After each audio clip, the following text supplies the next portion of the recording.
Hey, all you beautiful people out there. Welcome to another episode of Actor to Actor, Coast to Coast. I am Brian Saponis along with my wingman. Stanton Rutledge on the West Coast in LA, and Brian's on Pittsburgh, and that's why they call it Coast to Coast, Actor to Actor. Actor to Welcome Actor. to the show. Welcome. Thank you for being here. Stan, since we last chatted, I believe, being the vertical king that you are, weren't you just recently in some convention or some kind of vertical? You're on other podcasts. You're doing all. I mean, I can't keep up with you. Well, that's good. I don't want you to keep up with me.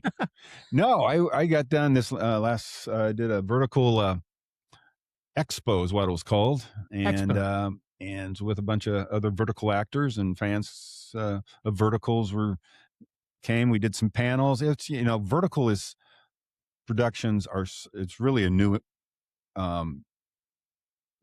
industry, as far as production goes, and this is the first time out for Vertical Expo, so it's going to get bigger and bigger every year. And there's Verticon, there's a vertical award shows, so that was fun. But I'm definitely not the vertical king. I can tell you of a few actors that play dad roles like I play dad roles, and I might have to have them on the show, but every time I turn around, you're on some freaking other vertical. My goodness, it's awesome. I was talking to a young actor that's one of the top male actors of verticals, and about our podcast, and he is gung-ho whenever we want to bring him on. So that's what I was doing.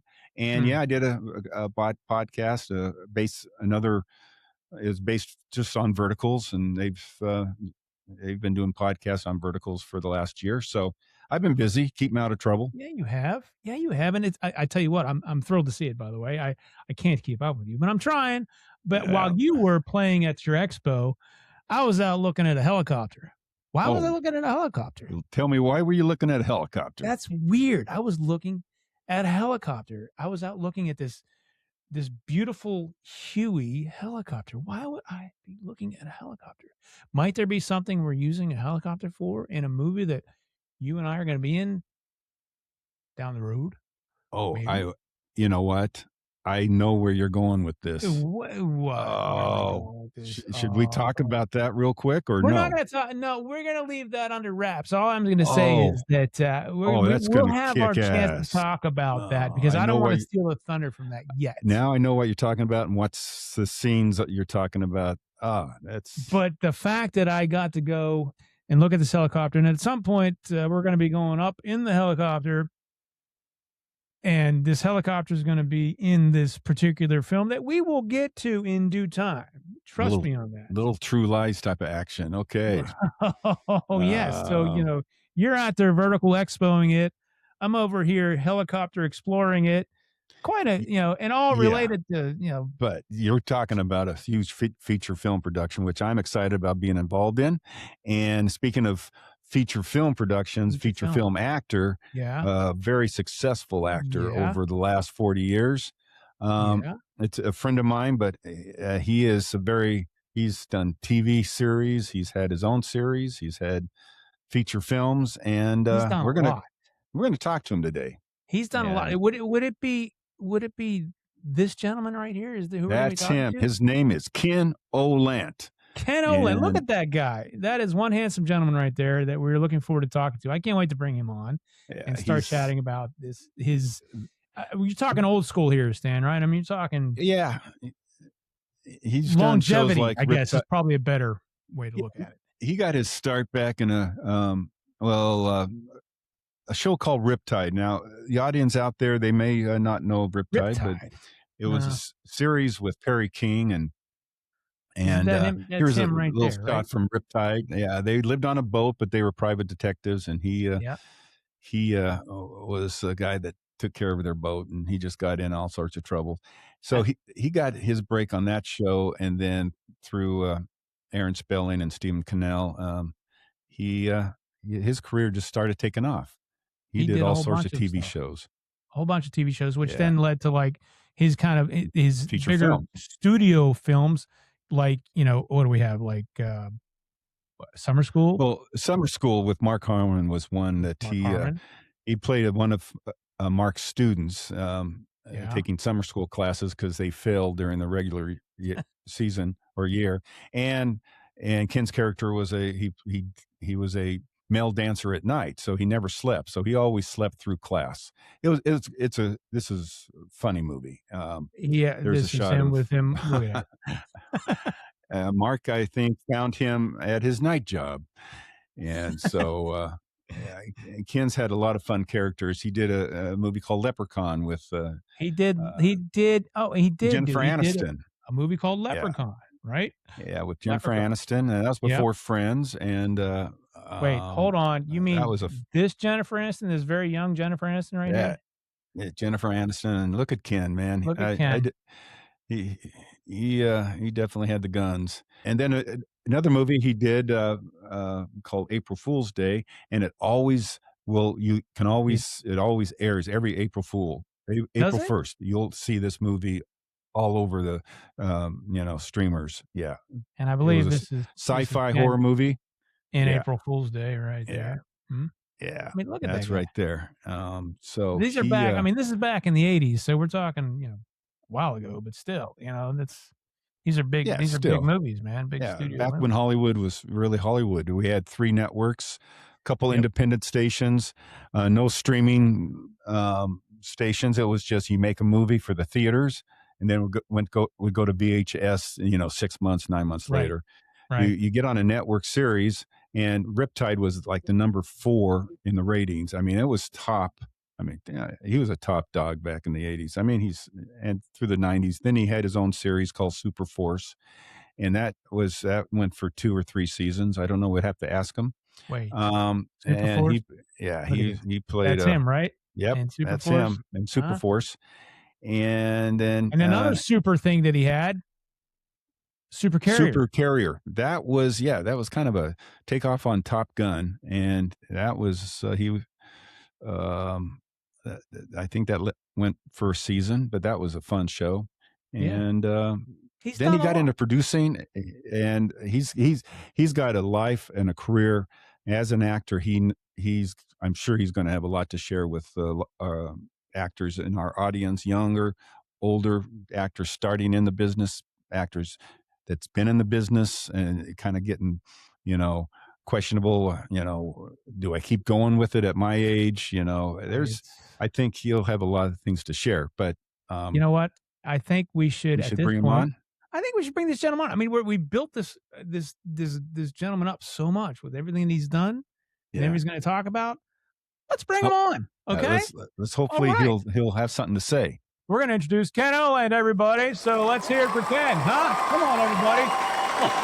Let's hear it. There we go. Thank you.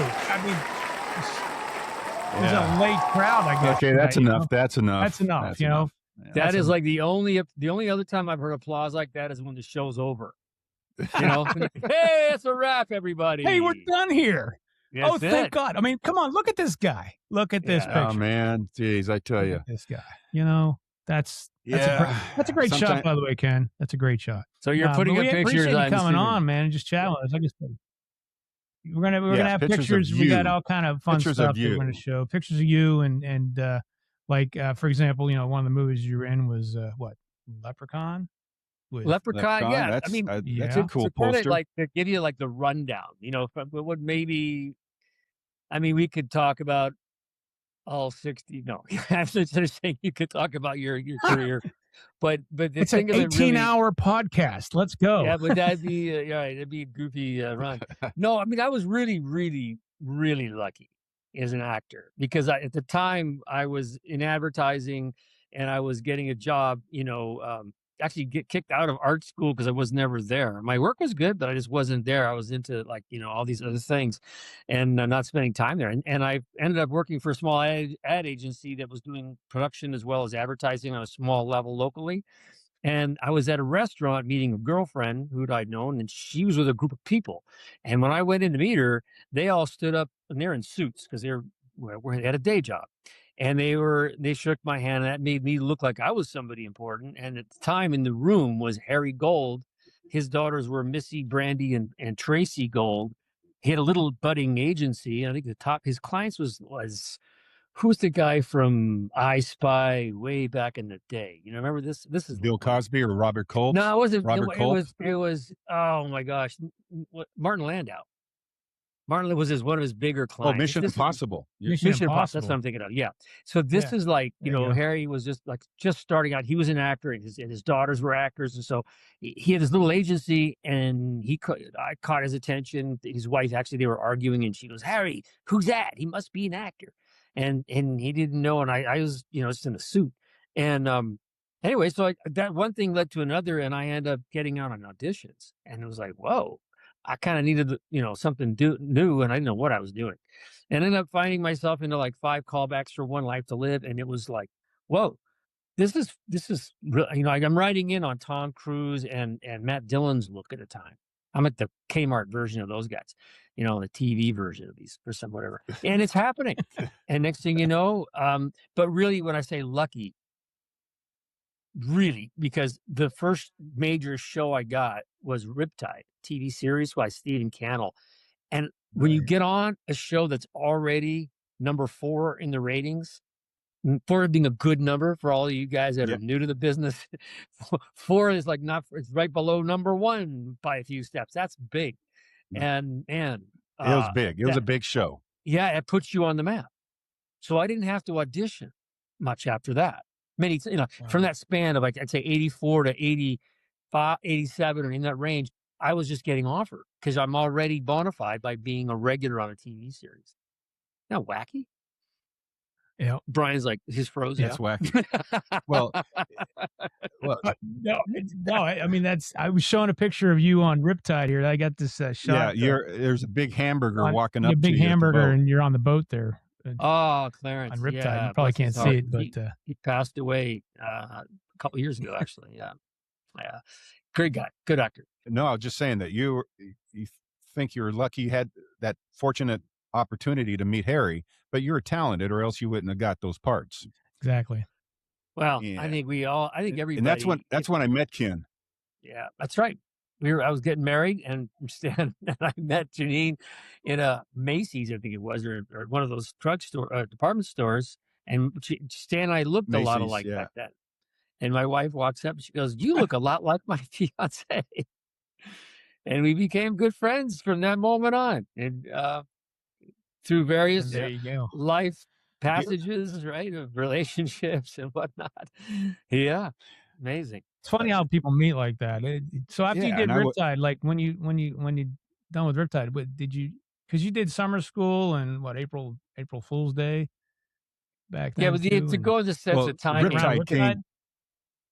Yeah, if you look at the resume, IMDb, you kind of see that order, how it was. It's predominantly television, like episodic stuff, like Aaron Spelling show. So it starts out with a soap opera here or there, then the Riptide, and then so a lot of spelling shows. Like Love Boat was given as a gift to us as a wedding gift. Okay. The 4 days work on a small role on Love Boat French Riviera cruise. So for our honeymoon, we're on the actual nice wedding gift. Yeah, lucky, right? Super lucky for for our honeymoon. That's a nice wedding gift. My goodness, come on. Yeah, but I mean, it's really as you move from TV to feature film level. April Fool, I think Summer School came before Leprechaun. I think so. I don't know now. I have to look at the schedule, but it's a weird thing when you get on these kind of they weren't low budget movies. They're all those 3 main movies that you get known for something, and it's like those 3 with Summer School, April Fool's Day, and Leprechaun were all studio basically movies. Leprechaun being a smaller studio, but Paramount did April Fool's Day and Summer School. So I think you have this this area that at this time back in the 80s, this was like you wanted to be in movies, and if you couldn't be in movies, no matter what they were. Yeah. Like, whatever level, then you would hope to get a TV series because you'd be bona fide. And if you couldn't get a TV series, the last thing you'd do is a soap opera. That's like selling out, right? Everyone looks at because everyone knows in most soap operas, basically it's you're reading from cue cards sometimes, and it's so many cameras, and you're looking around. I mean, you're finding your angle and your lights. It's not much act. Just acting is more monologuing. Yeah, at least that was my experience. Back when Ken was doing all this, the movies and the television, you didn't have all the streaming channels. You had 3 No. networks and you had a Right. couple, independent stations, and to be on a network show was pretty damn. I mean, you were, Yeah, in the it was elite group big. of I mean, what's really successful actors. I think the thing you could also point to is we didn't have cell phones. So there was no, you Right. couldn't read your lines, learn your line. You had to have actually had paper, and there's nothing to distract you with Yeah, tech call. There wasn't any of that stuff back in the day.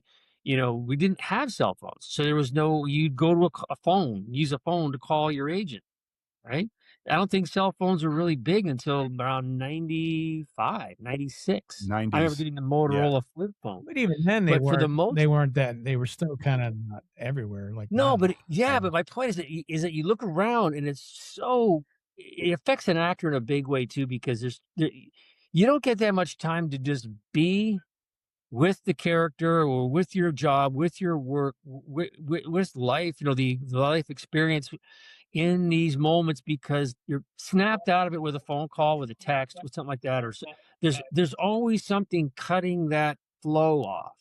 Back in those days, right. it would be easier to settle in and stay in your, as an actor, for me at least. It only became much tougher the more success you get, Yeah. and then technology just like gets in the way.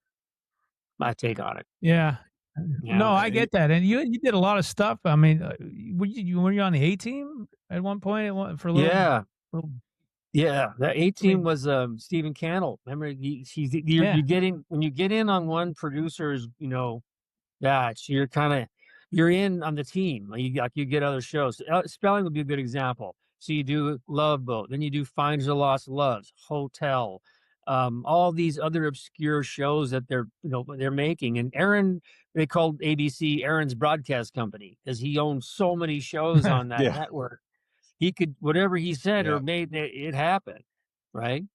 So can you hear it? Okay. Okay. Anyways, the yeah, bottom line is that you had the same thing with Glenn Was Larson. You had Glenn Larson, you have Stephen Cannell. Stephen Cannell had like 5 shows, right? A-Team was one of them. Riptide was another, yeah. A team, right? right? Hardcastle, McCormick. You end up doing a couple of them. I ended up doing 2 Renegades, which is part of the family of Stephen Cannell through another producer called Stu Siegel, and he shot that in San Diego. So you have your opportunities grew, even though there weren't as many networks or places to work as an actor. The relationship was never more important because those guys, those top guys at the head, had their fingers in other pies, and you got to be involved. So if they liked you, you're in there, Yeah. which is good. That was good. Yeah. Yeah, talent. What Yeah, was helps. Highway to Heaven? Was that who, was that a Michael Landon production, or was that Yeah, through so Cannell yeah, too, the Highway to Heaven? yeah. Michael Landon was working with the same crew basically that he had on Little House on the Prairie, which Oh, shows to some degree the sense of loyalty that's on a set. That Loyalty. is, yeah, it's a rare thing. So to work with Mike was a real like you're working first with an icon, right? Bonanza, Little House on the Prairie, and then on top of that, you're working probably in one of the best environments, production environments. Nobody's tempers aren't raised. Everyone respects each other. They're all like family. They all know each other really well. In fact, when I remember he came in under budget at the end of his year, and he gave the difference to the crew as a gift. Peeled off all wow. the money and split. Yeah. So, and then Victor French was his sidekick, and they were just, Yeah. everyone was. It was just a great set. Here's a good example. Um, you know how a lot of movies and TV shows you do looping, right? You're doing a Yep, scene outside, airplane flies by, we don't have time to pick it yep. up. Okay, we'll fix it, in post ADR. Mike would take you aside another day of shooting and he'd make you listen to what you said, repeat it back. Close your eyes, a quiet set somewhere, say it, repeat it, say it, repeat it. The cool thing about that was he got the same ambient sound that you never comes through back in those times on an ADR set. You could always tell looping just because of that quality, right? And that's the kind of thing Mike would do. So Highway to Heaven also was a very cool thing because the show I did was originally just a one-parter. It started out that way and was written by this guy who played the character Scotty. His name was Scott, I think, and he was a quadriplegic, and he wrote this whole episode. And Mike liked it so much that he made it a two-parter. So we're shooting the next week, kind of thing, which was like, whoa, I got more lines, I got more stuff to do. You want to hear something prophetic? In that show, my character is riding a motorcycle and he is just the biggest jerk you've ever met. He's like, yeah, I'm a cool guy. And because I remember doing the scene where I'm on a motorcycle, it's called a process shot, where you're not going anywhere. The motorcycle's like that. You're riding. He goes, yeah, you're like a real asshole, aren't you? Yeah. You know, you smile away. You know, all of a sudden, car, huh? Bang. So I get hit in the show and I lose the use of my legs. Oh. And I'm riding a motorcycle, right, Stan? So yeah, I know where this is going. Go about a good 40 years later, and I'm working as a tour guide for a company called Eagle Rider, taking people on Harleys all across the country, like starting in Chicago, ending in LA, 15-day rides. 2 years ago? 2 years ago. And for 10 years, I've driven like 250,000 miles. It's crazy how many miles on a motorcycle. And my last ride was my last ride, because I hit some sand, hit a boulder, and it took me up in the air, and actually got visited by the Holy Spirit while my eyes were closed and I was well above my body. But I said, "Whoa!" What is this? This voice said to me, "You're gonna be all right. Don't worry about it." Wham! I hit the ground and the bike lands on me. I got 10 broken ribs, punctured lung, deflated lung, separated shoulder, broken ankle, C3 through C7 constriction. Pretty messed up. Anyways, I found that really interesting to go from that scene where I'm a motorcycle guy on Highway to Heaven to today, and how kind of a circle pattern in a weird way. Not that I'm going to crawl into a spaceship and do something like that, like other shows. But isn't that wild? But that's crazy. But you didn't get on a side horse and do a routine without the use of your legs. That was that. That was you, right? You didn't have a stunt guy do that. The pommel horse? The side horse on that episode? Yeah, it's called a pommel horse. Or the pommel horse, whatever that was. Yeah, no, that's not me. It was me. No, and that was Bart Connor he was an Olympic athlete that there was a stunt guy actually who was doing me. I forgot who it was, but too long ago. Oh, but okay. Yeah, no, I've only done a few stunts, but I would never claim any kind of fame to be. Highway to Heaven. That was called Highway to Heaven. Okay. That's the kind of stuff that's cool. Like you don't know about or hear about. But I saw something. Did you do like a test screening or something for Red Dawn? The movie. So yeah. So we're bouncing in time frames here, but it was the first year in the business. Yeah, because September, I think it was, that I met Harry, and then that month, I was getting I did like a 5 and under, which is 5 lines and under. Most of you guys know that, you're actors. Anyways, and then I remember getting an episode of Matt Houston, which was like another version of Tom Selleck or Burt Reynolds. This guy, Lee Horsley was his name. Yeah, and I got the role. I remember this because I was playing Scotty the Streetwalker. Scotty, what's this word? Scotty keeps showing up. This name Scotty.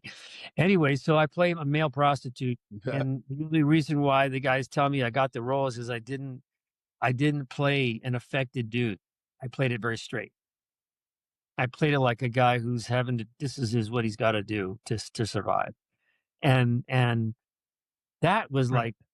It didn't even occur to me. Should I have done that? I was like, oh, I thought I'm just, being me, or being the character. Anyway, so then what that was like got me going in terms of with casting and that kind of stuff.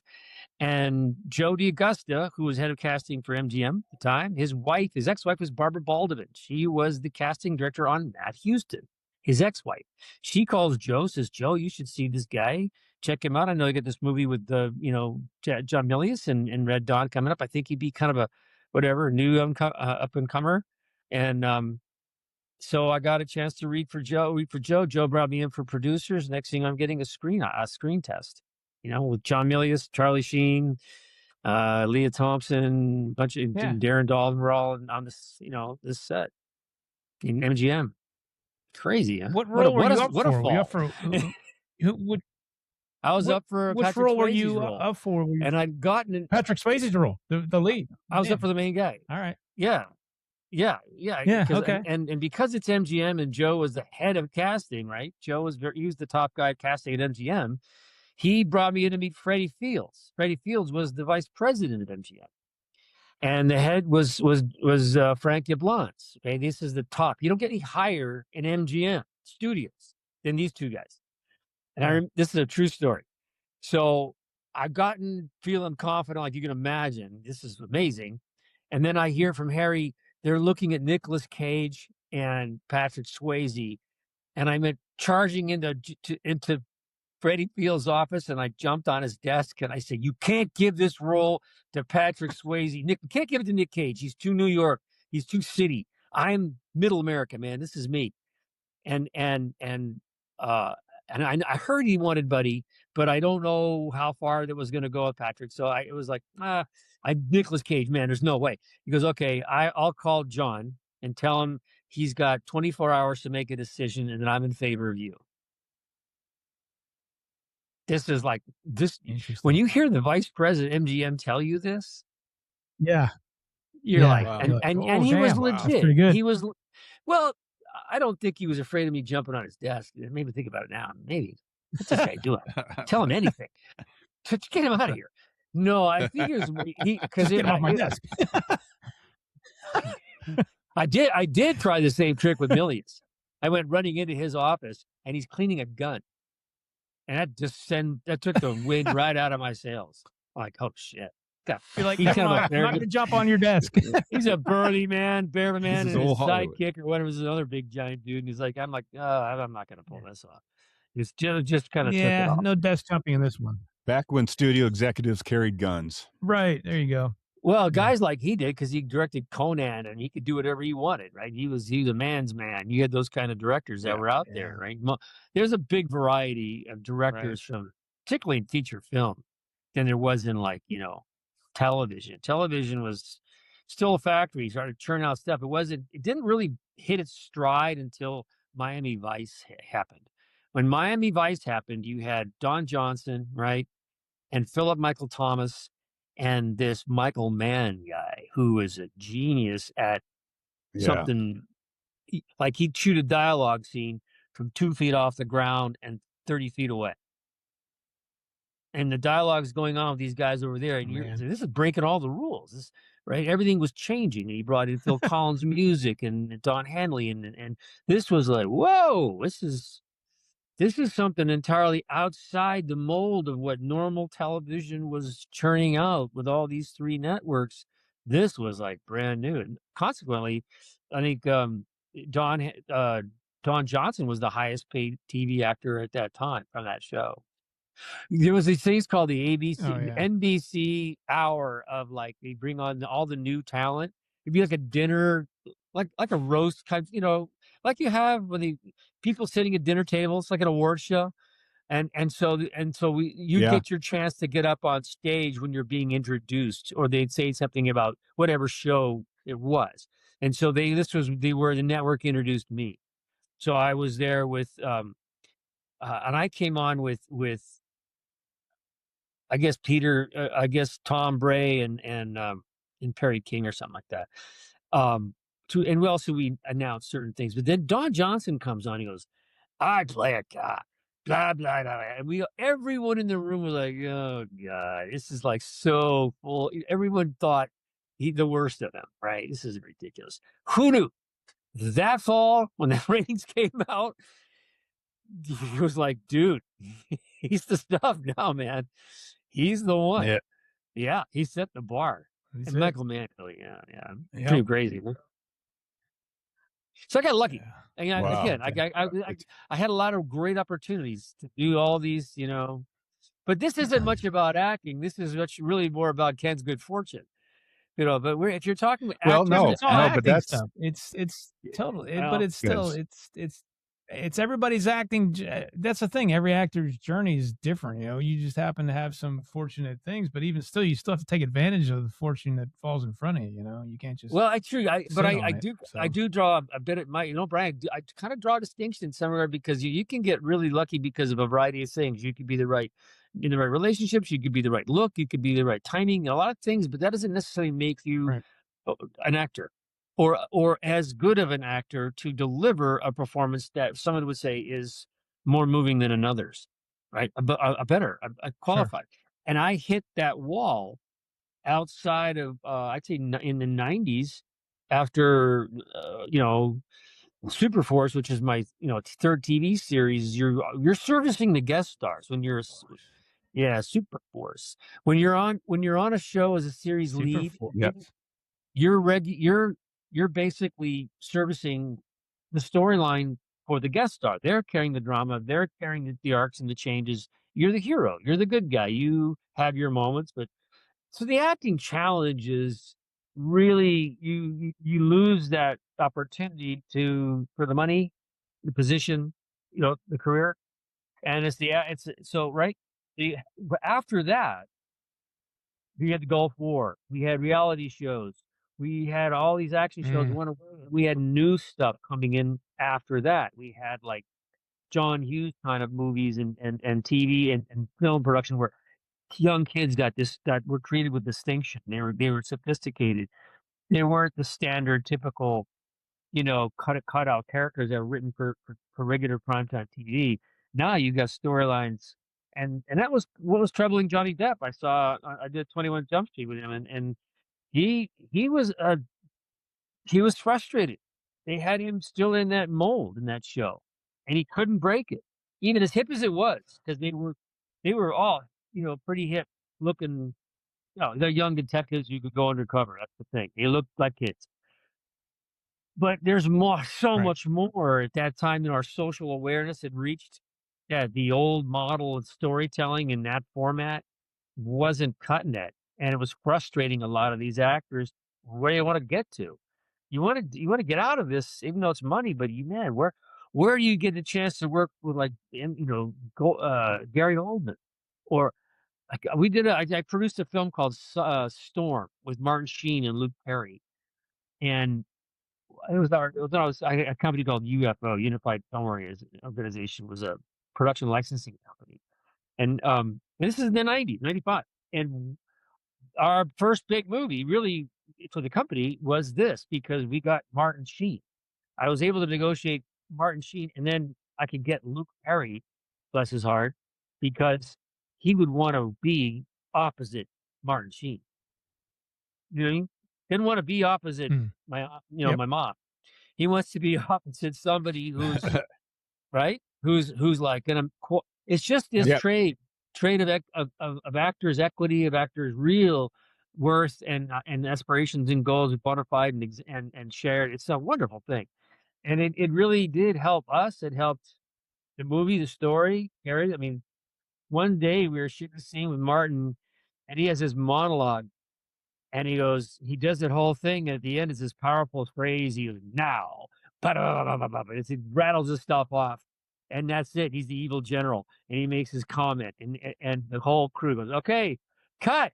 Everybody's applauding because it was just like, that's iconic talent. That's skill. And that's maturity. yeah, It's experience. yeah, What a privilege to be in that.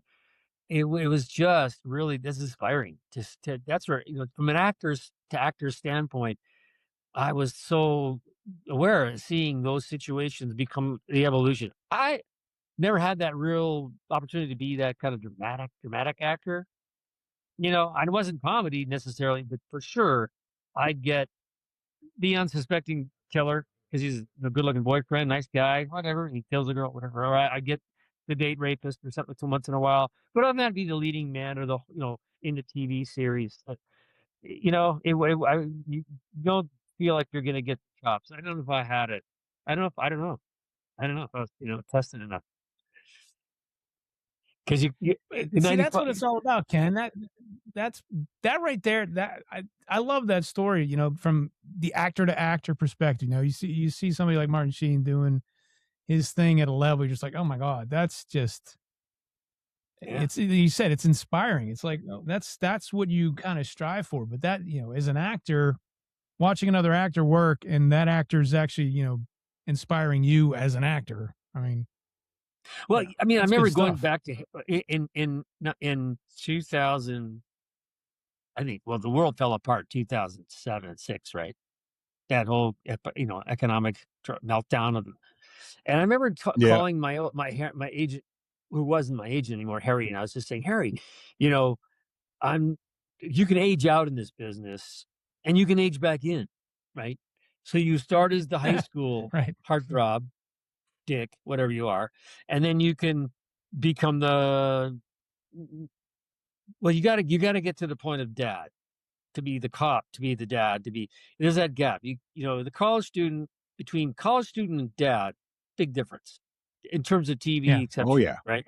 And then you go Yeah. from that point to like, well, you're up against now big brand name, because those roles, those 30-year-old roles, those guys, they're carrying the movie. They're selling, it's their face on the cover of the film's, you know, promotional pieces. It's that person. So you got to find, where can I be? What character am I going to be? You shifted out of leading man hero role to character. Well, what is it? Right now you're up against other good character actors who bring interesting Oh yeah. things, who bring like, oh, that's, you know, it's a different take on this kind of thing. You know, and that's like, that's really interesting too. So, and a challenge, it's incredibly Mm-hmm. challenging.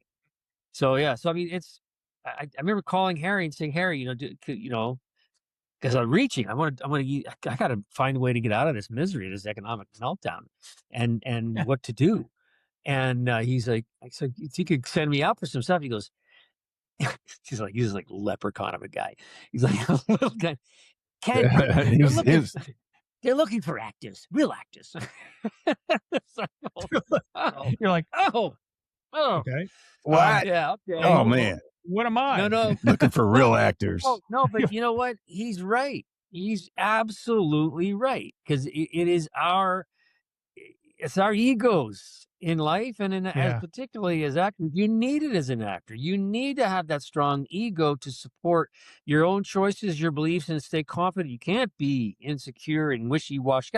You got to commit to this fully and be strong Yep. on that. So you need that. Right. But also, the number one commandment is, don't believe your own bullshit. Right? Do not bullshit thyself. And that's really true. It's just, you got to step back at some point and realize, I need to take another view at this and come on a different way, or accept certain things. Maybe there's life another time in this way, some other way. But my expectations right now weren't, you know, it didn't make sense. It didn't fit up with my history. So I look back, guys, and I go, man, I've had a Right. beautiful run. I had a great run. And I'm so grateful to God for that, because it was, you know, met my wife, got 5 kids, 41 years of marriage, and Stan's birthday. That's right. Yeah, you know, so it's been really, really good. And, you know, got to produce some Well, movies too. I was telling Brian, you know, Ken, you have just so much knowledge and experience for these young actors nowadays, and they don't know what it's like. They don't know what you went through as a young actor. I mean, experiences you've had. Man, you could teach these young actors a lot. Yeah. And I think I hope they're watching, and I hope they are taking notes, especially when it comes to having confidence in yourself, but also You know, having, I tell you, to be honest, I don't know about, you know, I know a lot of my what do you call them? Your, not colleagues, your, what do you call them? peers. I forget the word. Peers, yeah, peers. Something like that. Good enough. Are doing things like that, like Patrick Laberto from summer school. And he's got a huge body of work. And I think there is some credibility to, you know, teaching, because he does teach and coach. Because coaching, it's really coaching. You think about teaching acting, I don't think exists. Right. I think personally, really, or at least it's not as effective as coaching. coaching, like you coach a team, you coach them into their remembering them and and giving them the clarity, confidence to do what they got to do. And then you're reminding them, and you're giving them areas of some instruction, but you're coaching their spirit more than anything, and coaching them in exploration, coaching them in discovery, all these things. So that's really coaching. So anybody can have that's if you understand, I guess, a lot of this. There are techniques. We learn some techniques, a lot of techniques for camera. You learn on the fly, you get about where to find the light and make sure Yep.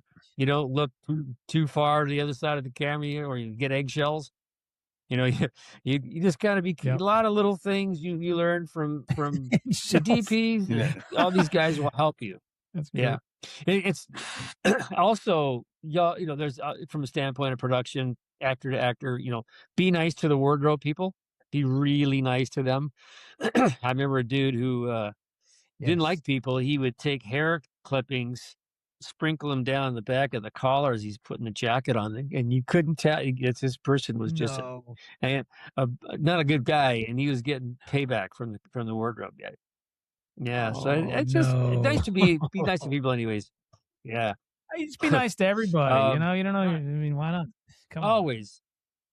I agree. There's no reason not to, Yeah. particularly on a set, because I Right. think I've had good Exactly. opportunities to work on some shows that had like the right spirit. One of them was Power Play, which was a movie I got to play an ice hockey player, and I grew up playing and played high level and still play.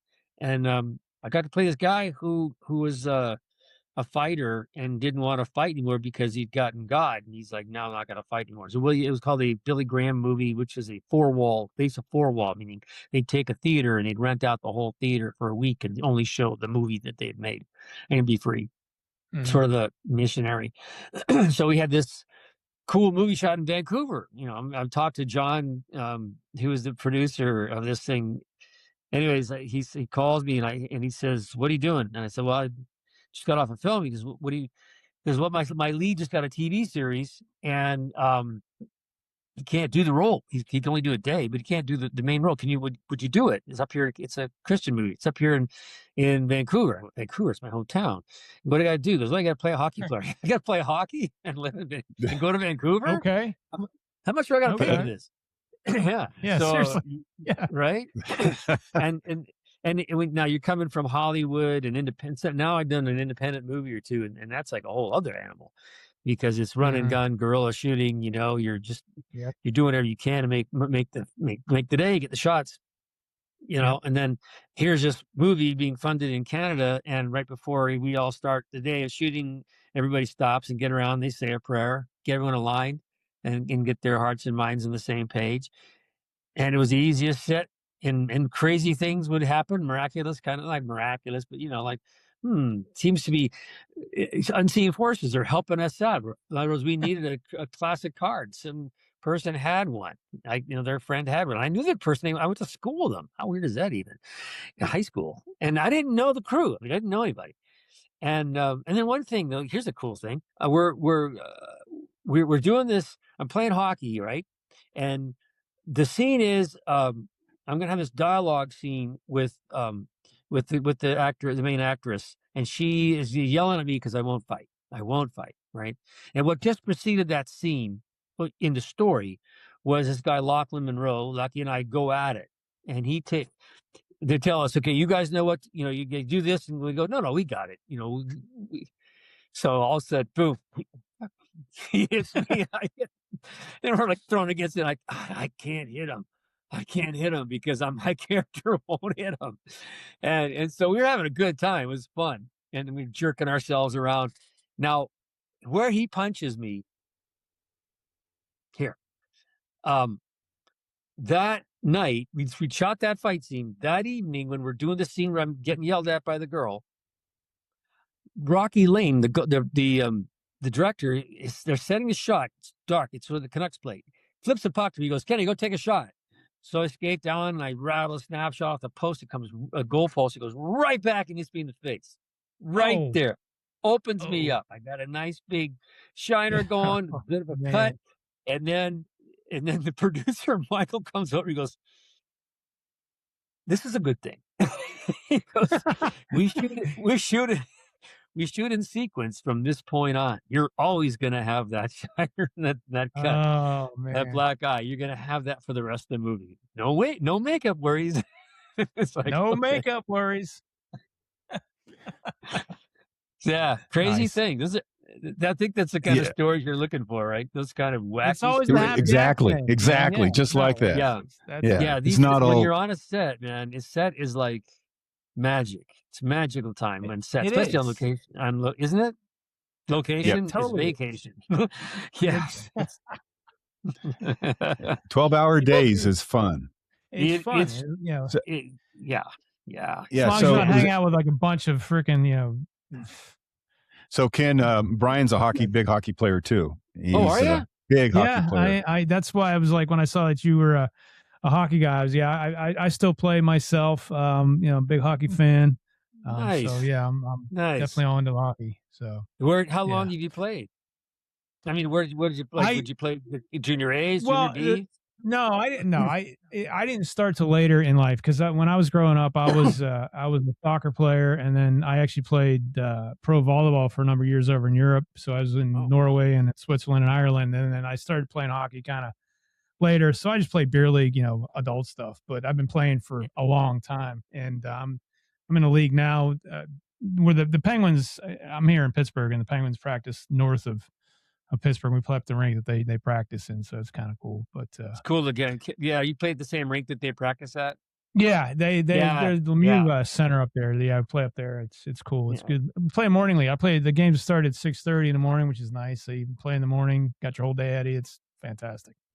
Yeah, well, I guess you can survive the beers in the afternoon. Well, the problem with those evening leagues, first off, which is fine when you're like 20 or 30. Some of those games start at 11:30 at night or midnight. You're getting home. By the time you get home and unwind, you're falling asleep like 2:30 in the morning. I was like, I can't do this anymore. You're so right. Yeah, especially I'm just not doing it anymore. Yeah, so. I know. I'm with you on that.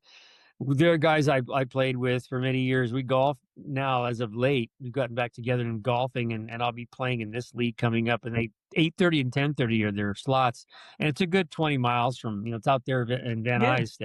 Yeah, Burbank. Well, I played in that Van Nuys rink. I know that rink. Yeah. Okay, no, this is the Panorama City one. Talking golf. Yeah, no, Isoplex, the one that has the two rinks.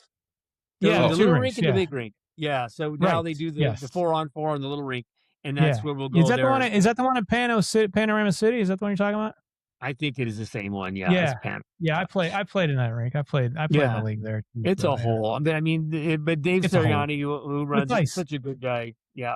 It's good ice, but the point is, like, your point being made, the idea of playing, and then you're jacked and you're tired, but you have fun and you have a beer or two, and then you want to go drive home, and now you got to get up. No. And you just had that fuzzy, crappy feeling in the morning. Yeah. Like I said, when you're 20, 30, I'll do that. I'll do that in my 30s, whatever, but I'm not doing that now. Yeah. It's important, though. I mean, playing hockey, playing sports, staying active is so vital. Yeah. Like, I gotta have different things, Yeah, no, I mean, my wife's a personal trainer. She's like really ripped, and she's trains like an Olympic athlete. She's done that. Yeah. I could say she's pretty She's intense. Specimen. Yeah. So, but it's been not like intense like Jim Carrey. Hey, boy, not like that. Not every day. No, not every day. Not every day. Oh, she's no bullshit. You know what I mean? When it comes to this stuff, it's very, it's high level, it's knowledgeable, it's science, it's effective, right. And our oldest son is a PT, director of physical therapy, doctor of physical therapy, and he's training NBA players and working on these guys. So it's athletics and physical fitness is pretty strong in our family in that way because of her, basically. Otherwise, it'd be nice, beer and cigarettes. That'd be me. So that was. Yeah, no, I don't know about that, but Janine, she's tops. She's the real deal. Yeah, so it's sad, but she from that, especially after my incident on the motorcycle and recovery. Yeah, the miraculous healing, by the way. It was truly I still can't get over that story. That story's crazy. Here's the weird. This is. I mean, you hear things. You go, wow, miracle story. You go, no, this happened. When you take people on motorcycle rides, right? And they're hard. They're bikers. They're like partiers from all over the world, wealthy, fat, whatever. Hey, Ken, let's go and party. And everybody, Stasis and everybody. You got to kind of entertain them. Go with them. Well, after I got into the hospital after surgeries, they doing my blood, and Janine was there, and she says, she looks at the blood, she goes, "This is impossible." I said, my blood was like perfect. My blood work was perfect, and I should not have perfect blood. I was like, no. The Holy Spirit washed me clean. Sorry. It's insulting, but it really was true. It was true, because I remember getting out of the hospital, and then I got home after 5 days, and this occupational nurse came to see me, and I was you're on those little scooters, with the leg up, because my ankle from my knee down, the fibula's all messed up, and the ribs. Don't forget, you're trying to get around, and I'm not on any major painkillers. I'm doing like Tylenol and ibuprofen, 2 and 2, which not good for the gut. Don't recommend it. But if you're in extreme pain and you need a short amount of time of that's not a bad solution. Anyway, so but you just get, I don't know, I had this wonderful feeling about the whole, even the pain. And she says, "Dude, you are like built for battle. There's nothing I can do for you here. Nothing." And I was like, yeah, I don't know why. I don't know why this should be a lot harder, right? Yeah. 10 broken ribs. Yeah. Breathing should have been. I can't even imagine. I've cracked a rib before. I just can't, like, laughing or anything. Like, you just don't want to move. I mean, do you know how to get out of bed? And I thought I was being inventive. I'd like lie on my back, bend my knee up, grab a towel, and then I would grip. So I'm not using my abdominals. And I grip the towel around like you do leg stretches, and I push my leg forward, and then I wouldn't be using my abdominals so much, because I'd be working my wrist and my legs to kind of like hinge me up. That's weird? Just I can't imagine what you were doing when you felt a sneeze come on. You're like, no. You can't lay flat with broken ribs. You have to spend the night in a lazy boy. That was one thing I knew right away. I went to punctured lung. I'd had a pneumothoracic before, and this was I've had a slightly punctured lung before, and a deflated lung. So they put a chest tube in you to drain the air out, right? Because it's got to inflate, because your chest cavity is under tremendous pressure, and it gets pushed in. Now you can't, and that's why people suffocate. Plus the blood fills up. That was happening to me. So immediately I knew, when I was able to start talking to people on the road there. I called this guy Jim and his wife, Lee. They were both, he's a paramedic and if retired, and Lee, get behind me, please. Sit behind me and hold me up. I can't breathe. Jim, take my boot, goes up, stake it, because my ankle's going like this. It's like, no, stake it. Don't take my boot off, please. So he runs, and he knows he understood what I was saying. So, and the only person who showed up on that, coming the other direction. And by the way, when I went over, in the air and landed the bike landed on me, anything could have been coming around that corner. Anything. I could land 100 different ways. And a truck, bus. Right. So what happened was the one person coming this way was an off-duty ER nurse. She ends up riding back with me in the ambulance back to the ER, because they came after 20 minutes or something like that. A long time, So I remember looking back with, wow, I was drowning at that point, and that's pretty. I was amazed how quick they got there. Yeah, it's insane. So there's your man. As an actor, there's your that's the full circle you don't want to do. The motorcycle to motorcycle full circle. You don't want to be doing what Ken did. No, you actually, if you do, you know what? I do it again. I would do it again because of what it brought me and why I understood later why this all happened. It was about forgiveness. My brother and I were going at it over an inheritance, and he was not honoring the will, and he felt that he was entitled to more and whatever, and caused all kinds of difficulties. And I had to forgive him, and that was not something I Interesting. was designed to do. I was playing hockey. Right or wrong, man. Your team. And this is like, Yeah. you're hurting my family. And that was Right. very right. I was doing had some evil thinking. And this had to get me on path. So God slapped you around a bit. He said, "Okay, Ken, time to, get your stuff in the most together." loving way, because it was really like, I want your breaking attention. ribs. Yeah, right. Do I have your attention now? Yep. Now you have it. Yep. You hear me now, Ken? Right. Do I have to put another motorcycle on you or what? Come on. Pretty much. But and it's since then it's been a wonderful journey of learning and discovery, all theology and all that stuff. It's fascinating. I think people whose hearts have been closed off to this stuff or resist it, because it's really, take the time to learn from educational sources about some of the historical facts and things going on from an apologetic standpoint. Apologetic comes from Latin word, which means to give reason.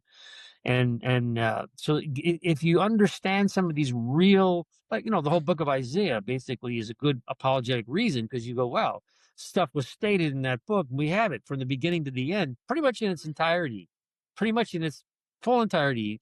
Words might have been changed in Latin, Greek, whatever, in certain words. They only meant like therefore and how or small, but nothing significant, nothing changing intent. You look at some of that stuff and you go, wow, that was written 600 years prior to to Christ. So there's lots here. So it's in our right now, this country, this world, we need to have a more love be the first priority. It's hard when we disagree so much, but it's true that it's a wacky world and always has been. One thing we haven't been is loving all the time as much as we can. So. Right. And I think also as an actor, I think gratitude's big for an actor, and grace. Give yourself grace. Don't get on yourself if it doesn't happen.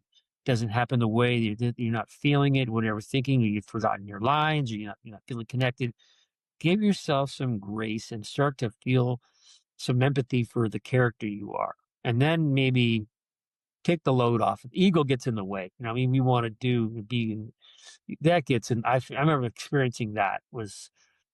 And also because if you get some significance in your career, you feel the expectation on you, and that's even heavier. Yeah, not good. I think that's a great point, though. The whole gratitude thing and the ego thing. I mean, and we talked about this in our last episode too. Like, even kind of before you get the role. I mean, with all that, but there's so much that's out of your control that as an actor you can only control so much, and then there's things that, like, I can't control my height, I can't control the size of my head or whatever. Was it Justin Hoffman? I could be taller. Right, exactly. I could be taller. Like, but I mean, and then you get the role, and sometimes we're our own worst enemies, and you're so hypercritical because you want to I want to do this, and like you said, the ego kicks in and all this other stuff, and it's the gratitude and kind of appreciate what you have and what you've got in front of you and what you've done to this point. It's, I think it's a big thing. Because if you look at what the job involves and is requesting, you're supposed to show up and give it away for free until they pay for it. And that no other job does that. No other job doesn't. No other work asks to give you 100% of your solution, your ideas and your treatment and your expertise before they decide to pay you for any of your time. Exactly. And and so you got to know that as that's what you signed up for. And so like some guy, I think Michael Keaton had a really good way. He goes, it wasn't about getting the job or those things for him. He was going to work. It was for him about getting better at what it was. Not so much did I get the job and all these issues around that. He chose to find a way to look at it like, by the way, pretty good hockey player back in the day. Anyways, yeah. And so his thing was like, I'm going to work. This is my job. I prepare and I see how well did I do, And that was the prerogative. That's the game. Survival is another thing. You can't need the money as an actor, especially these days. I think it's almost impossible to make a living as an actor, right? It's hard. Yeah, it's very hard. I mean, the only way I can think of is if you either have some piece of participation as a producer in the money flow, or in the or you're on a show that's already in the system, that's established, and you're getting that, like a soap opera, you're getting a consistent paycheck. That's why we got into, I mean, that was what happened with the film company when I met my partner at the time, Phil Roth. He was a producer and director for a small company called Green Communications back in the day of the independent film. And that was when they would, sell to the world for video, right? You would license the rights of these movies. You make the movie, but then you license those rights for 7 years, and you get the movie back after 7 years, the rights. And you have the domestic, and then you have the foreign. That's so your incomes were from, and you had to make the money, make the film for the money that you had, or whatever you could do against the income, the expected and kind of income. So I didn't know anything about that when I met Phil in 94, 95. I did Digital Man, this low budget sci-fi movie. No idea what this is all about. I only know television, commercials, and big studio films. That's it. And now this is a small, fun, little, cool, independent movie, and we're making through the genius of him, because he really was the visionary. Because he was a production dog, right? And we were making sci-fi movies on levels, because doing some animation, and we eventually in the second year kind of blew all the people out of the water on the independent level, because we brought in CGI. And CGI really was in its infancy on that level. In other words, you had CGI for Cray computers that were operating for like Star Trek, Next Generation, these kind of things. But on an independent film level, you had to go to McDonald's and get all their hamburger, styrofoams, and spray paint them gray and green, whatever shit, silver, and put them all over the wall there, and PVC piping, and blow some smoke through there.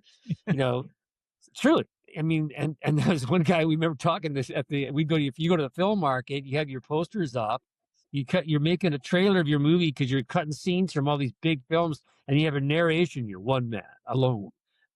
That's your you're doing your whole thing, and that's your pitch, and everyone knows the drill. And they come by and they go, okay, can they trust you to make this movie? Well, are they going to? Because they're going to give you 20% cash up front.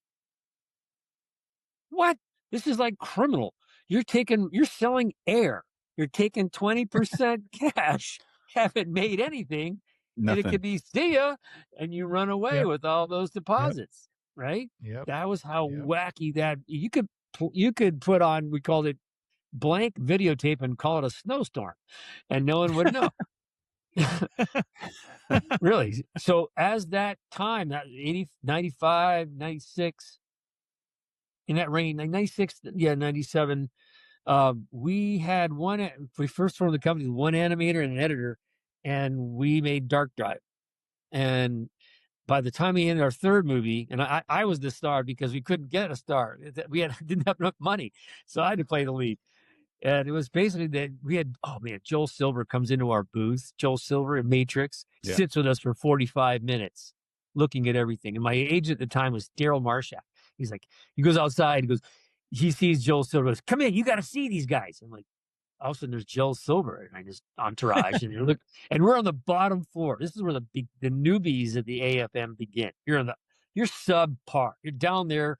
We had no money for presentation. We had I designed the posters, and so forth, and Phil cut the trailers, and here we are making these, this pitch to the buyers, and we sit in this meeting with Joel Silver for like 45 minutes. He's asking us all these questions about our story, about this and about that.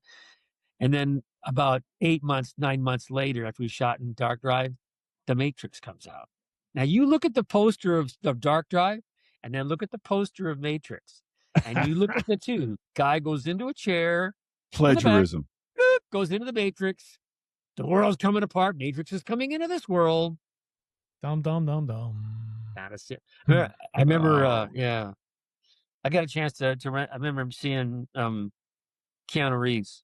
We were playing at a celebrity hockey event, and and I walk. He's goalie, And I remember sitting down and I go, "Hey, man, are we talking about the Matrix thing?" And he goes, "Yeah." I said, "Do you remember?" He goes, "Uh, yeah." And I said, "Well, it was for a show called Children of Alcoholics." He goes, "Yeah, you were so excited about these boots." And I was like, "What?" He's right.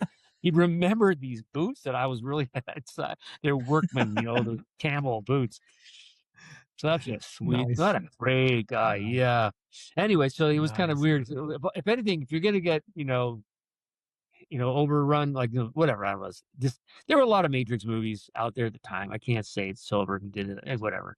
But the real reality is that it was so cool. So, but here we are, and we're making now our third movie. We brought in again. Phil's a genius. We had now 18 animators, 3 edit bays. I was get the money. He put the thing together, and we were making 3 movies a year, and our third film had like 10 minutes of nothing but spaceships going at each other, firing, and we're cutting back and in and out, back and forth. This stuff wasn't being done for Wow. independent. Yeah, Yeah. pretty. Wow. Yeah. That's very cool. So from an actor's perspective, I'm going to just to sort of circle that in. You go from like you're the guy hoping to get a job, you get the job, you get and yeah, do your best acting, realizing, Yep. some success, had a wife and some kids, feel like I have a career, have a name, things are looking good, right? No education around it, but so what? You're you're making headway. And it looks good. Everyone's telling you you're a star. No, you're not. You're simply on a show that you know the mechanism. And you can't say, "Oh yeah," in your heart. And then you Yeah. realize, ooh, wow, I'm too old, and things are changing, and the world, Gulf Wars happen. They're not making the show anymore, not getting picked up for the second or third season. And what now? Ken, have you thought about getting a manager? Wait a minute, what? A manager? You were the dude. No, I think you should get a manager. Okay, that's a weird thing. Okay, so no, now you're feeling, oh, I'm aging out. I'm slipping down the rung, where it's like, get me Ken Olandt, give me another Ken Olandt, give me a younger Ken Olandt, give me, right? Oh, there's Ken Olandt. It's like Oh. used, yeah, done. So that's when that reality sets in, and by the grace of God, again, I met Phil in that movie, and we ended up getting, and I raised the money somehow. This is how it happened, but then we have a production company, and it starts making stuff, and now we're really growing. By 95, 2000, we sold the company to like in those days when you do a deal with, say, Germany, right? They're a big company, comes in and they want to be your partner. They say, we're partners, which means they're going to buy all your movies. So they want that through line because they now see what you're delivering. They like it. They're going to give you a good price. They don't want you going and bidding out to others. So you build this, that it's good for producers because you have solid relationships with these territories. This is not happening anymore, by the way. This wasn't what it was. And then, so that company, that our German company, went public, and then they ended up buying UFO. And I'm not going to Wow. Bulgaria, so I got out. I came back yeah, because everything went to Bulgaria. What Interesting. Yeah. Yeah. Okay, so your acting career after that, well, you did the motorcycle tours and all that. You kind of put acting in the back corner, but you still stayed involved in acting though, didn't you? I not really. I mean, I did some shows with some friends. They like David Shore, who was creator of House, Tommy Moran. These are friends of mine from hockey, and they brought me in for an episode, for a small role in episode. Um, a buddy who used to double me, for example, on Riptide, he was my double, Tommy Elliott. I said, I need to get my SAG dues to keep him up. He goes, okay. So he brought me in as a stunt guy, and I got a good role where I play a dad who's gets kidnapped and on Criminal Minds. And I got to go on fire, they burned me from the waist down. And then Tommy goes he goes full retard and gets hit by 2 cars. That's why he's doing it. He wants the Emmy. He says, well, they go, great, Tommy. We can do all that, but we got to get an actor who looks like you. He goes, I got the guy. So little things like that, fun stuff. Recently got to work with my daughter Taylor on a small little movie from this little genius Henry Lipatov, little Ukrainian fellow who's just a brilliant effects director, just visual artist, just incredible storyteller that way. Anyway, so it's called a Beehive. It was a TV show, sort of a pilot made for we don't really know what it's made for, but it's a trucking. Think of The Office in a trucking firm. Yep. Okay. Oh, Beehive. okay. Okay. Beehive Trucking. As even I play Stan, I got a cowboy hat, I'm play Stan. And I'm this guy who's like a dispatcher, right? And so I get to be this kind of Burt Reynolds kind of guy. And it was really fun and Tater got to play this really goofy, shocker, a girl who drives a truck and she has her own. My daughter Taylor, she's the oldest of the five, and she's really beautiful, really talented, and a Yeah, great she is. voice. Yeah, just so much. We're so lucky with all these kids, and her skills are it's just too many. It's a sad thing. You have too many talents. Where do you go? Right? She's an awesome singer. Well, your whole family's talented. Every birthday, thanks, Dan. Every birthday, she would write a movie, shoot it, edit it, and do the music and act in it. Wow. And this is her, like she did this one thing called Myself. And then she had like 3 girls who wore wigs and they all looked the same. She and Maddie, our youngest daughter, was part of it. And they're always doing these scenes and crying, and she'll write a song around it or something like that. And this is her birthday. It's her ritual every birthday to do this production. And well, they're good. I mean, they're really good. Yeah. That's great. Yeah. That's great. That's pretty cool. It's a different world, though, guys. It's from an actor standpoint. I'm looking back. Well, we weren't that diverse as actors. They weren't. You do a play if you could, right? You'd be doing a play here and there. You do some showcases, things like that. But your goal was to get on a show, get in that movie, get on a show. This whole world is different now when it comes to verticals and it comes to anything to do digitally that's short attention span or even longer, longer formats.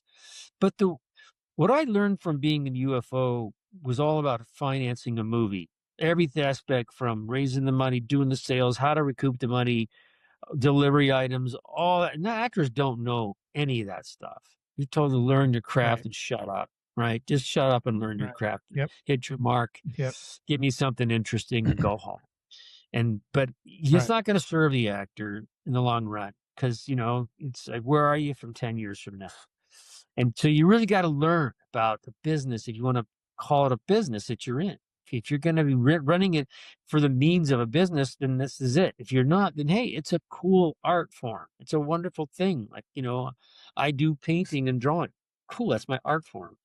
But this is a business. This is a business. So where is the business being made now? And whatever people are complaining about, that same reason that's out there for you. You can do it yourself.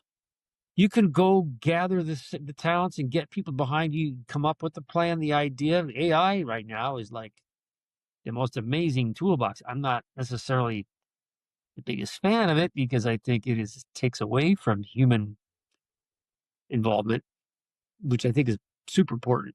But it does shorten transportation lines between events that you can have hands in.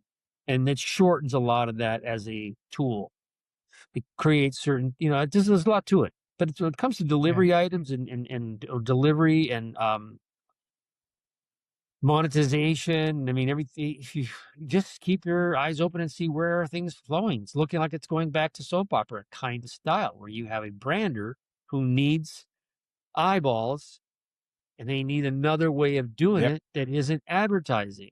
How are they going to get there? Well, people love a good story, right? Yep.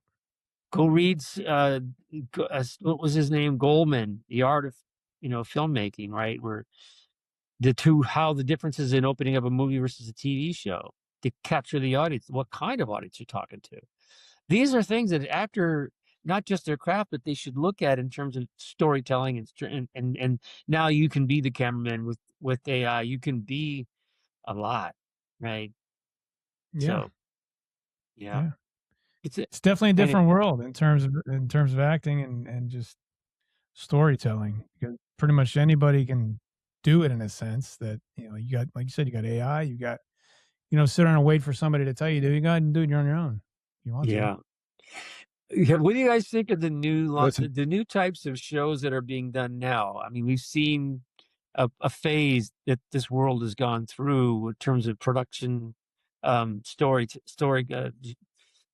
type of story, right? You'd say. In other words, we've come through a whole cultural shift of stories where you have social acceptances and some points pushed on the audience, forced on the Mhm. audience, needing, and it's shifted away from openness and kindness and willingness to mandatory or else you are this. Mhm. It became combative, Yeah. it became judgmental, it became divisive and combat. Yeah. And I think, where are we going from here? Where does this concept, for the actor's position? A lot of actors like have morals about certain things. They don't want to do sex Right. scenes. Like, who's Right. that? Right. Right. There's a couple actors who lost their leading man careers because they Yep. refused to.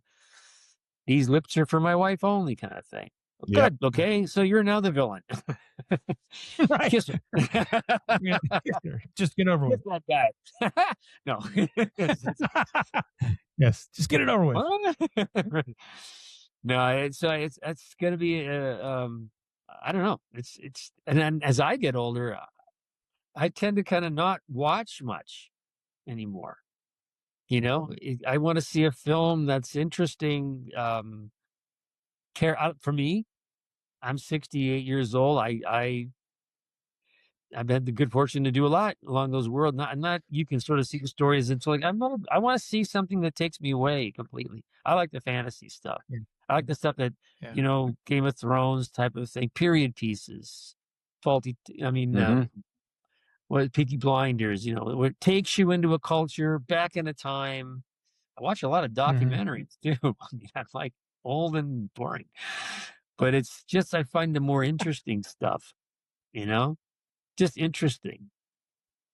If you watch a lot of Oh, yeah, these I mean, shows, taste change, and that's the other thing too, is do you watch sports? I mean, are you watching the Stanley Cup Finals by any it's chance? all I watch. Yeah, I watch sports. I mean, yeah, it's interesting. I mean, it's kind of sick. I'll watch mainly sports and documentaries like Christian stuff. Wes Yeah. Huff. I like to follow along with just inspirational stuff to go back into learning more about the Bible and biblical times, Torah, Old Testament, the connections. Mhm. Um, travel shows. Just I've been in the travel business for like 10 years, and now my wife is like, she's got 3 more years of working, and now where are we gonna go? So we have an RV and an old Jeep, and we don't spend much time watching TV, only for sports, like you Right. say in those shows, but to Right. look at where we're gonna go next. We plan these trips, and so I'm showing her all the places that I've been to in the U.S., and we're gonna do it that way. And then we also just got back from Europe. Just got back last year. We went to Europe. Better, and we did like a hike and bike foodie tour, 1 week in Italy, and then another 5 days in Sorrento, Amalfi area. So we're planning these things because here's the thing: maybe older actors, I don't know if it has anything to do with acting. I look at my life. I have 360 months left, give or take. Because the quality of my 'Kay. life at Yep. 95, Gotcha. let's face it, 95 is going to be, I don't want to go anywhere. So, so if I, not now, when? I'm with you on that. If it Yeah. and there, it really, you look at how you can piss away a month or 2 months, 3 months, an Yeah. indecision in argument and discussion and blah, blah, blah, blah, blah. If you go like, what do you want to do? Let's do it. So that's what I'm all about right now. I was late today getting here because I had to get I was working with some stuff in CB at my friend's house. We have a bunch of Jeeps and RV campers and all kinds of motorcycles, all kinds of stuff. Become a real gearhead. So we had the RV, it's a 27-foot kind of little Itasca. It's got a slide out. It's it has everything we need. Got a kitchenette, a shower, bathroom, dinette, right? Bed. Perfect. Tow the Jeep behind us. It's an old 89 YJ. So cool. Big old lights. Well, Ken, let me ask you this. If this park came to you and they said, sorry. This is perfect for Ken Olandt. We'd love for you to play this role. You haven't signed off of acting entirely. It's just you're not pursuing no, as a that's what I'm saying. It's in you. I do for friends. For friends, I'm not pursuing it. I'm not out there looking to show me with production reports and all that kind of stuff, see what's going on.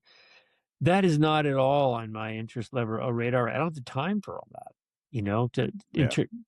if everyone I read about I got and did, sure, it'd be different.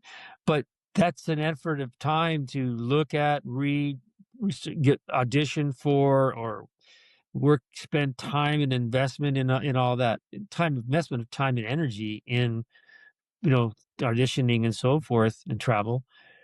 No.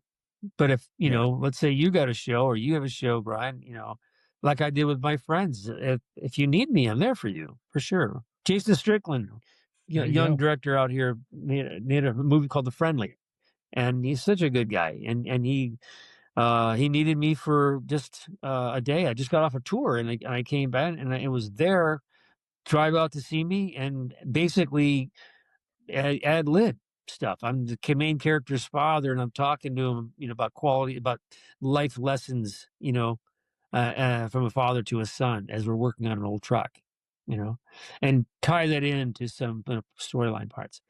And that was it. It was fun. That was the day, and I love that kind of stuff. I'll do it.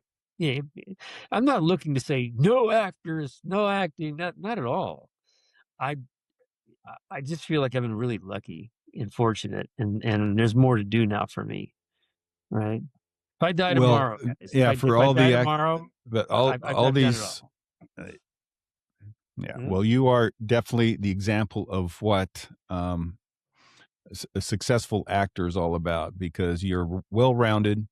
You've gone through a lot of experiences. You probably didn't have to audition as much as a lot of these young actors have to audition, because the business is so competitive right now. There's so many streaming channels. There's so many productions out there, a lot of crap being done. These verticals, there's, the stories aren't that, there's an audience for it. And that's why these platforms are, chewing these things in 10 days to shoot,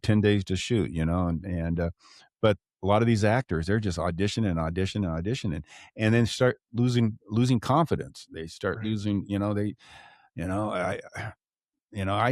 still audition a lot, but I just throw it away. Where I have fun with it and throw it away and go on and do something else. And if I get a part, great. Are you auditioning online, or you actually go and see people?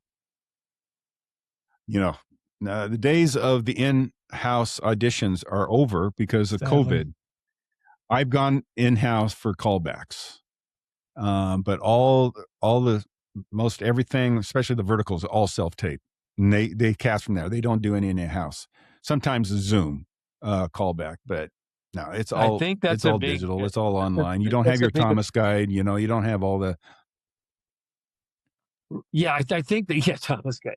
I think that's a big indicator, because when you look at going in and reading and meeting and that interaction with the other people who are your friends or your friends, your actors that you work on, you've gone up against each other, but you've also worked with each other in other shows, and that community part of it is gone when you do only the phone-in interview. When you and so you get real good at delivering for the camera, for the scene, but that's not really good for improv. It's not really good for feeling in a room. They're not getting a really good feeling of you or knowledge about you. When I was casting for my films, we never had to call an interview. You got to sit and be with people and see how, where you could find stuff you're going to want in the movie out of them. And that's just in that moment. They were already worried, stressing too much about what doing the reading right.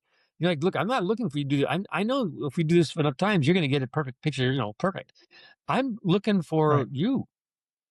I want to know what you're doing and where, and see how, what does that bring to mind for us in the story. Yeah. And in this production. Right. Stuff, have fun.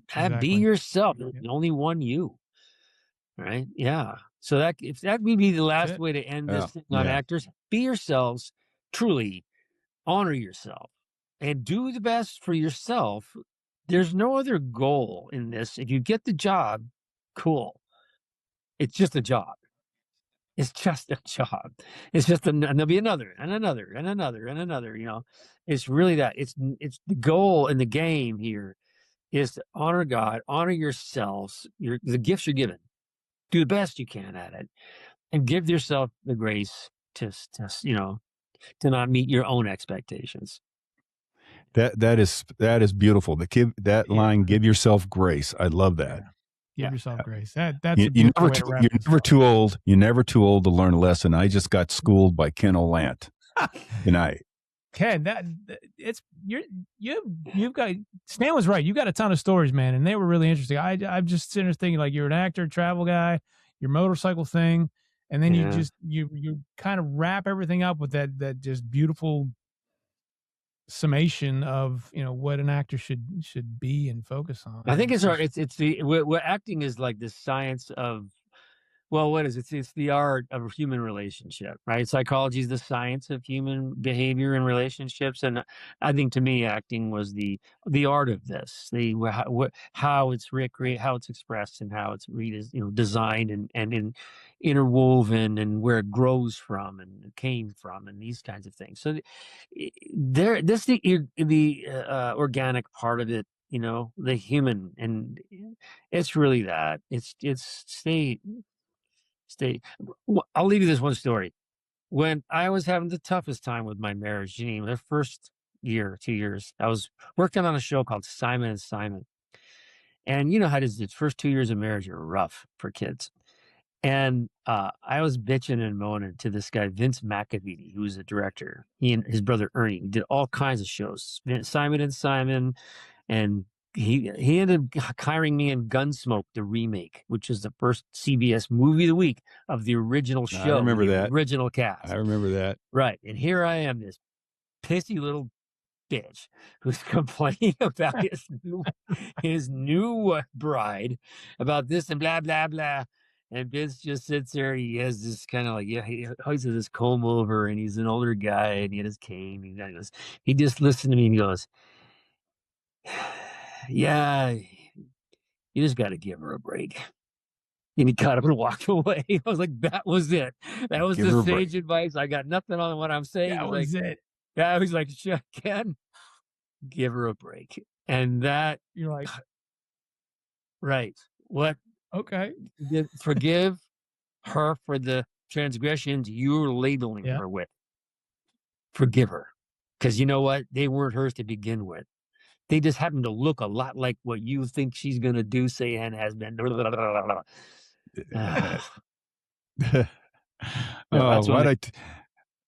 Geez. Yeah.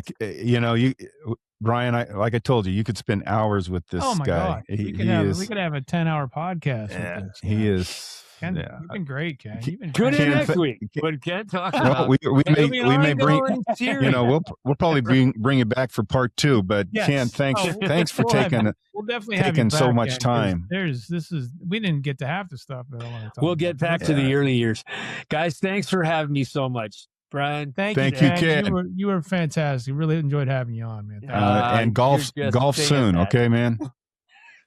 Sounds good, bud. Okay, guys. I want to golf. Okay. Bye.